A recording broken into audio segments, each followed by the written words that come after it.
조갑제TV 시청자 여러분 안녕하십니까. 2020년 11월 25일 오전 7시입니다. 이 나라가 4분 5일 이유가 있습니다. 문재인 정권과 그 핵심 세력이 가진 이 세계관입니다. 그것은 계급투쟁론입니다. 이 세상을 두 계급으로 나누고 항상 이 자기들은 피해자다, 소수자다 이렇게 위장을 해가지고 이 지배계급을 타도하는 것, 이른바 적폐세력을 타도하는 것, 그렇게 하기 위해서는 소수가 다수를 지배하려면은 국민들을 4분 5열 시켜야 됩니다.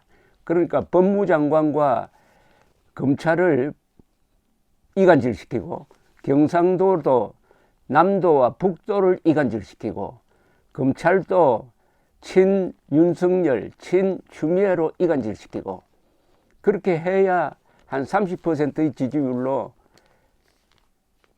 지배를 하고 있다는 그런 세계관에 입각한 전략입니다. 그러니까 문재인 정권은 이 세상을 하여튼 산산조각을 냅니다. 그런데 윤석열 총장과 추미애 법무장관의 대결에서 문재인 대통령은 침묵하고 있습니다. 아니, 임명권자가 문재인 대통령입니다. 작년 7월에 윤석열 씨를 총장으로 파격적으로 승진시켜서 임명할 때 청와대에서 공개적으로 당부를 했습니다. 검찰개혁은 뭐냐? 바로 권력 있는 사람을 수사하는 것이다. 권력이 부패하면 안 된다. 청와대가 부패하면 청와대를 수사하는 것. 이게 바로 내가 원하는 검찰개혁이다. 윤 총장은 그렇게 해주기를 바란다라고 했어요.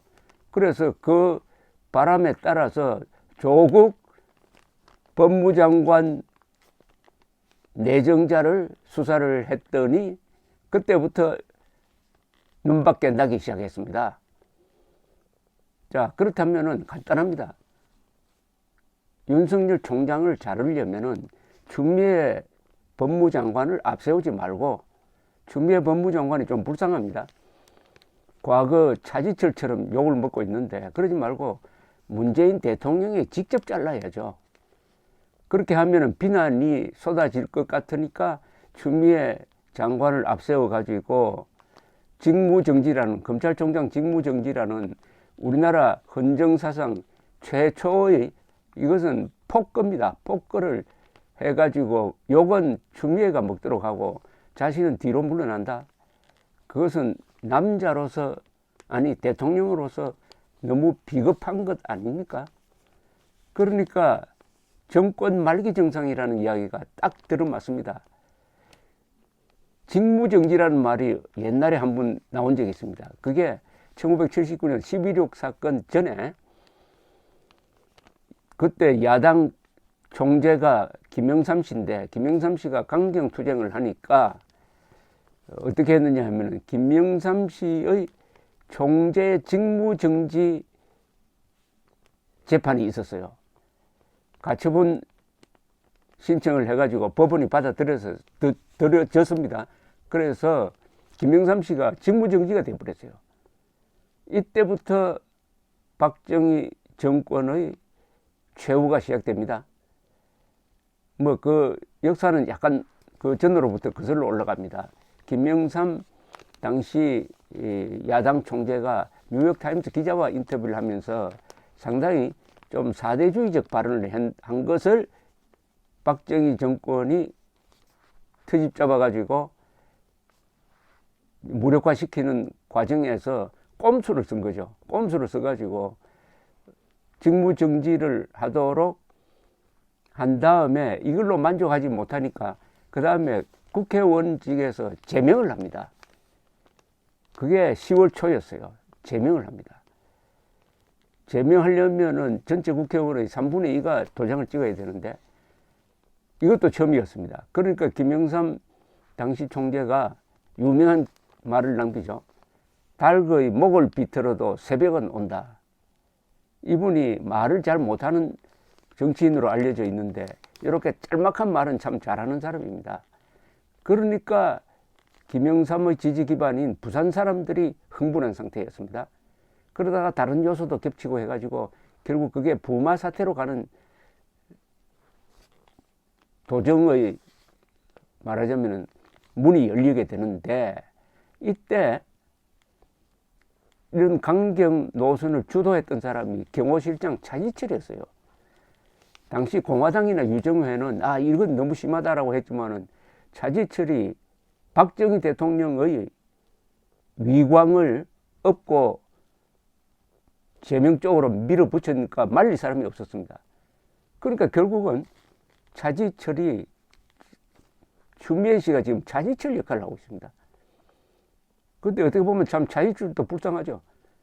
그렇게 강경 노선으로 가다가 부마 사태가 나고 수습 과정에서 김재규 정보부 장관 티각태각 하다가 11.6 사건이 왜 일어났습니까? 그 자리에 차지철이 그 술자리에 끼어가지고 면전에서 김재규를 아주 모욕 주고 하니까 거기서 울컥한 김재규가 총을 쏘게 된 겁니다. 그래서 수사관들 이야기가 11.6 사건의 주범은 차지철이다.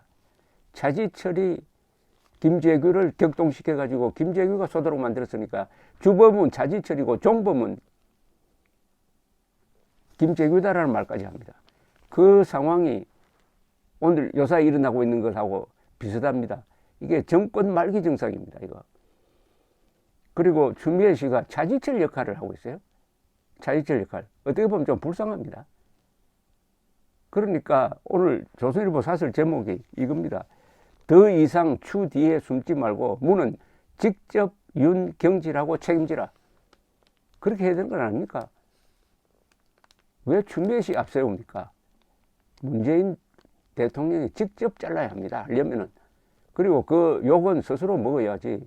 추미애를 앞세워가지고 그러다 보니까 황당한 직무정지입니다. 이게 추미애 씨도 좀 참 자르려면은 엄청난 사실이 밝혀져야 됩니다. 돈을 먹는 현장이, 검찰총장이 돈 먹는 현장 또는 성추행한 현장이 그냥 CCTV로 찍혔다든지, 그래서 긴급 체포가 됐다든지 하는 정도가 아니면은 직무정지는 있을 수가 없습니다. 임기가 보장된 사람이에요. 2년입니다. 그러니까 윤석열 총장은 직무정지 명령 부당하다고 해가지고 아마 집행정지 신청을 할 것 같다고는 이야기입니다. 이렇게 되면은 법무장관과 검찰총장이 다투는 이런 참 황당무계한 장면이 펼쳐집니다. 이게 대한민국의 국격을 높입니까? 더구나 코로나 사태로 짜증나는 국민들을 화나게 하는 것 아닙니까? 직무정지라는 사상 초유의 이유가 웃겨도 이렇게 웃기는 이유가 없습니다. 제일 웃기는 것 하나를 예를 들면은 윤 총장이 정치적 중립성을 지키지 않았다는데 그 이유가 뭔지 아십니까? 법무부가 언론에 설명한 이유가 여론조사에 1위에 오르기도 하는데 본인은 이걸 시정하지 않고 묵인하고 방조했다는 겁니다. 아니 여러분, 여론조사를 할 때 윤석열 총장한테 물어보고 합니까? 당신 이름 여기 넣어도 좋습니까? 그럼 그건 여론조사가 아니죠. 국민들한테 물어가지고 누구를 대통령감으로 생각하느냐 해서 국민들이 윤석열을 1등으로 만들었고 1등으로 만든 가장 공헌자는 추미애 장관 그리고 문재인 대통령인데, 그러면은 직무정지를 여론조사 기관을 직무정지시켜야죠. 그리고 윤석열 총장은 자기 이름 빼달라고 여러 번 공개적으로 여론조사에 내 이름 넣지 말라고 부탁을 했습니다.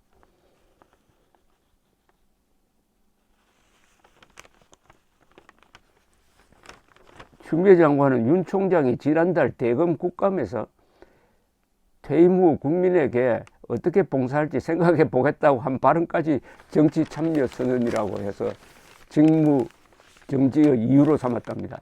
그때 김도읍 의원이 질문을 하니까 윤석열 총장이 퇴임한 이후에 정치하겠느냐라고 물었을 때 정치하겠다는 이야기를 안 했습니다. 다만 나도 국가로부터 많은 혜택을 받았으니까 어떻게 하면은 공헌을 할지 한번 생각해 보겠다. 아주 정답을 한 겁니다.